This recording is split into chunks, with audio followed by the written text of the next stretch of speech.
Welcome back to TMZ Sports. I am your host, Mojo Muhtadi, and I had to come back. I had to tuck the little one away because this was too big to not do myself, because at the same time, we got Mr. Nic Nemeth.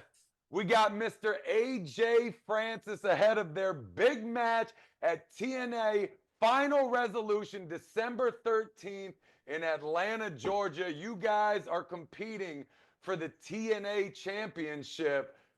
Fellas, this is going to be a big one. How are we feeling today?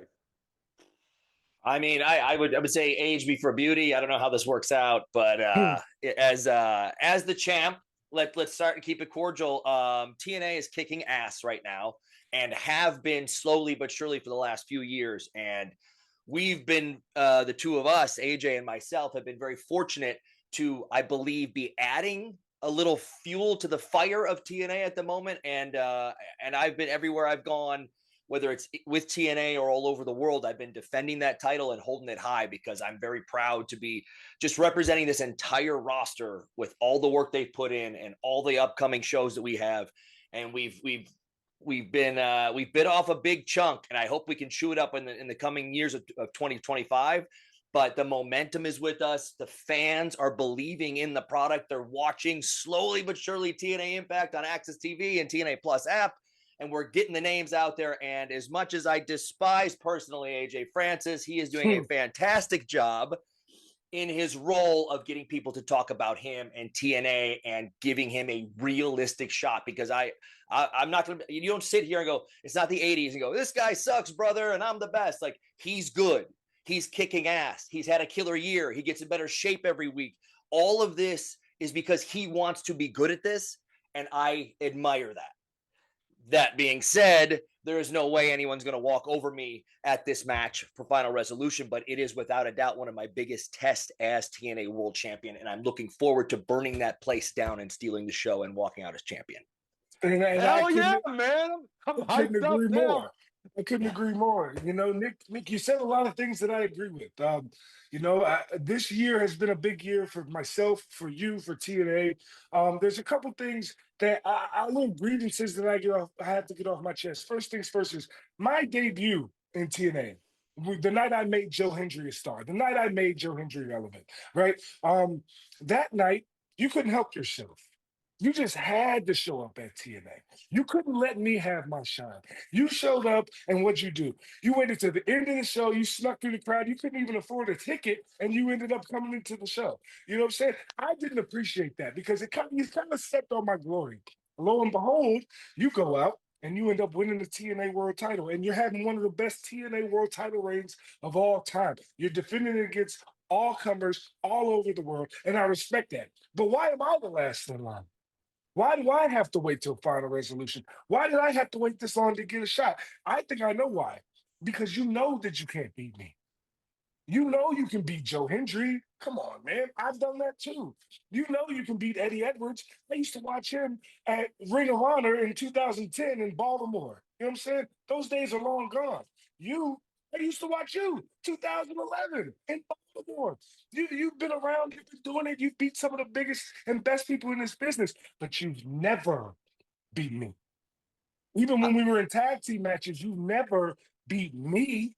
The problem is, I'm going to walk into the ring in the best shape of my life, 6'5", 330 pounds, and you're going to find out really fast that there's weight classes for a reason.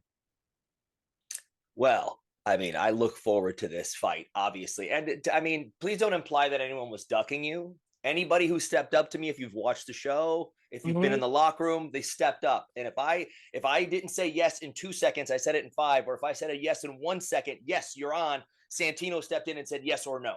And anytime the title wasn't defended when I was on the show, it wasn't my idea. It was the booking committee's idea. So anyone who stepped up to me, and by the way, you made a lot of noise, and that's how you get noticed around here. You made a lot of noise. You stepped up to me one time, and I said yes. So I don't know who's running away from you. There's not people in line. Anyone who has come towards me, I've said, yes, let's go. Cause I got a chip on my shoulder from 20 years ago that says no matter what I do and where I do it, I want to be the best when it happens. So I look forward to fighting you. The second you stepped up, I said, congratulations, hell of a year, you and your partner. And I said, you guys are killing it. I'm proud of you. I'm not going to let you walk over me because I've built this, I don't know even what to say, this 21-year career.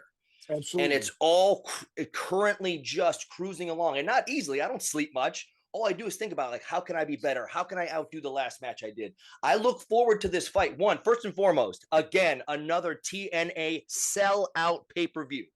Another Absolutely. one.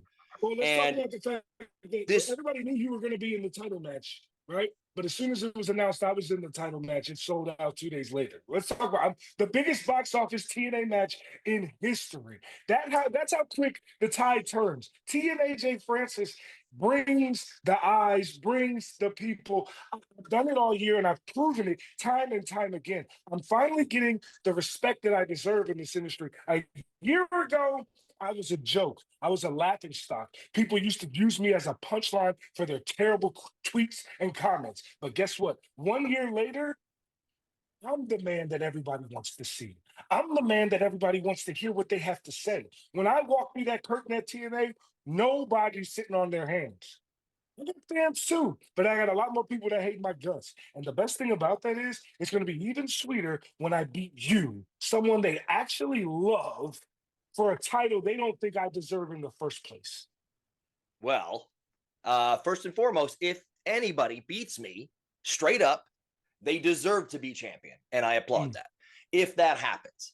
Now, everybody is talking about you. That place, our show did sell out a little bit after naming you the opponent for the big title match here in Atlanta.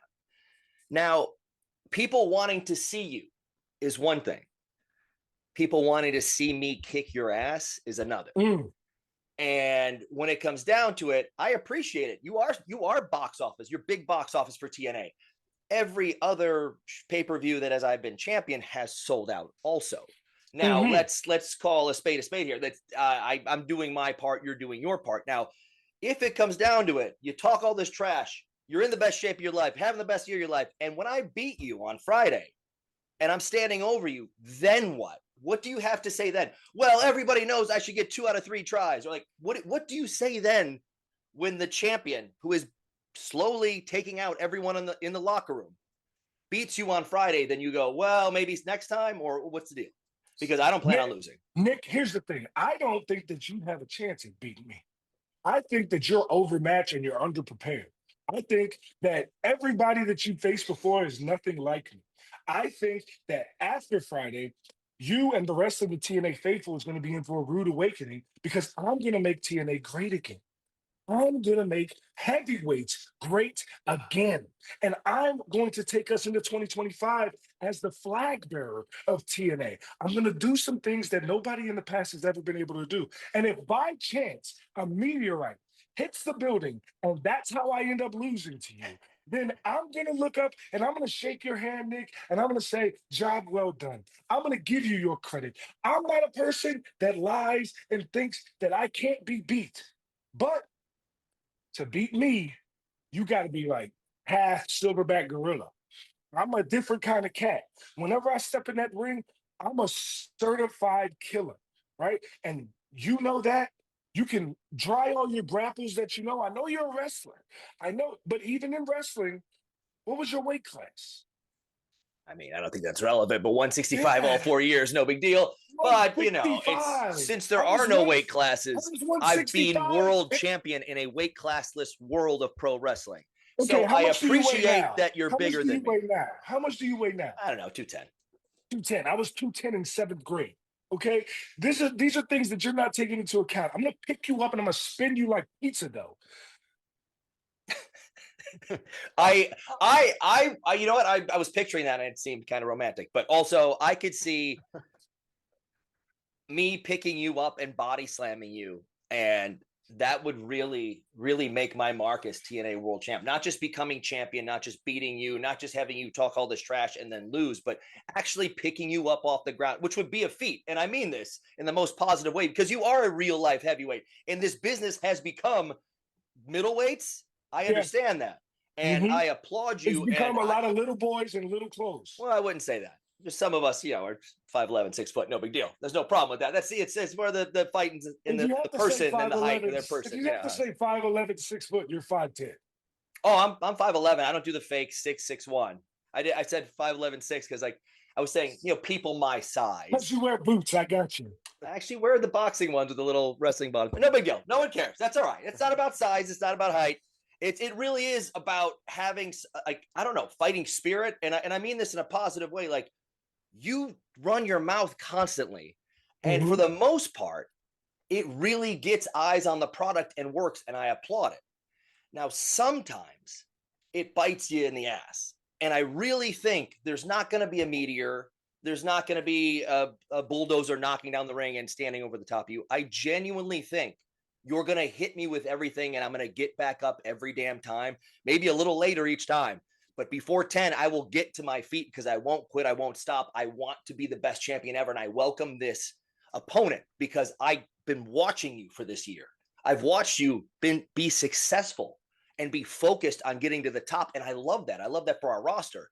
It's your turn. It's your chance. And it's me as champ, though. So sorry.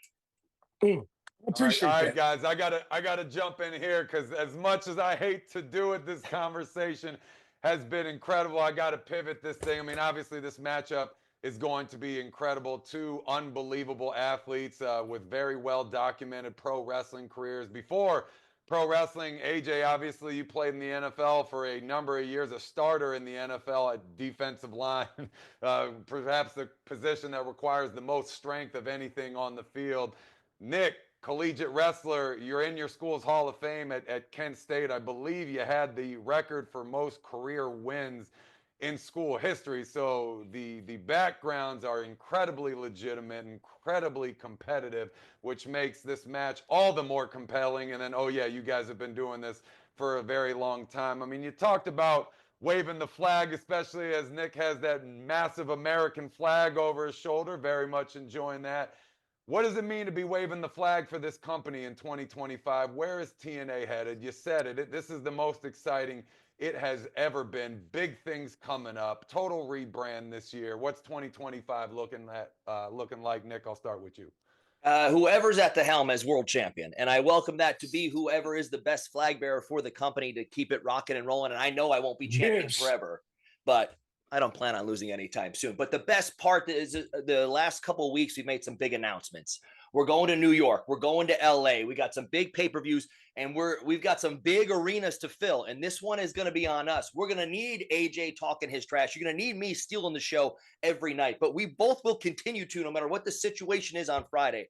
TNA is the place to be right now. And people told me I didn't want to sign anywhere. I wanted to be an independent guy. I just got out of a long-term relationship, 20 years. I wanted to do my own thing, And when they said, just check out the locker room, just give it a chance. And when I did, I was blown away. And then I've come to know everybody over this year. I'm like, man, this is the place to be. I envy people who get to be in this locker room. Like it's tight.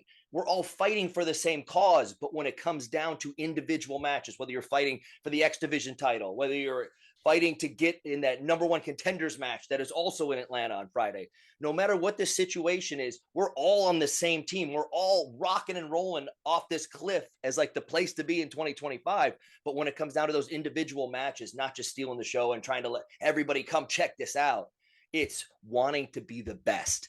And we actually, like, I always talk about a chip on my shoulder, but TNA has one because everyone's talking about all of pro wrestling. And a lot of times we're the one that gets mentioned third or fourth.